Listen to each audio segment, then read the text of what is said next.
Nakuha nyo ba yung memo ko? Na sinabi ko, lahat ng dokumento, i-prepare nyo? Ang inaano lang mo doon, nakalagay doon yung statuto. Kaya nga.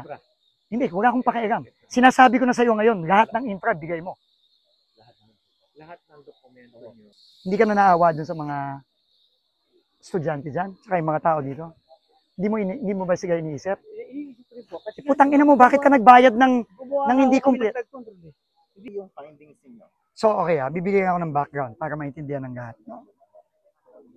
2021 budget proposal for 2022. So, previous administration ba ito? No?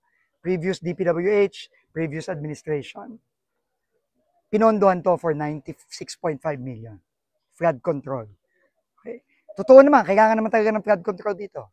Kasi may community dito, may eskwela doon. So, ang sinabi ng community, talagang pag tumataas yung tubig dito, especially during the rainy season, binabaha sila. Okay. Pinondohan for 2022 budget, 2021. Okay. 2021, nagsimula na silang mag-procure, nagpa-bid na sila. Early procurement yon. Ang nanalo, St. Timothy. Yung sinasabi niyang si Romando, yun yung dami ni Diskaya.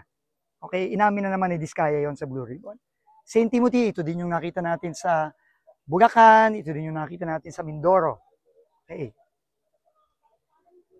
2022, January, in-award niya.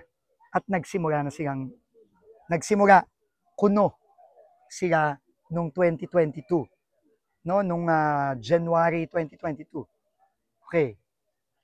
October, nakalagay sa record, tapos na daw yung project. Anong taon yun? 2022 din. Okay? Kasi yun ang timeline. Tapos, nagbayad na sila, nagsimula na sila magbayad, at nag-fully pay sila January 2023. Sinabi niya, aminado naman siya na hindi pa tapos, partially completed lang daw.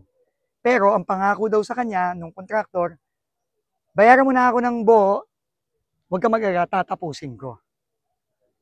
Okay. Ngayon, tinanong natin yung community. Meron bang project dito? Simula nung 2022, meron bang gumagawa ng project dito nung 2022? At meron bang natapos dito kahit na konti man lang? Ang sagot nila, wala. And meron tayong pictures taken just 3 weeks ago, less than a month ago, galing sa tulay na yon, na nakikita na wala talaga dito.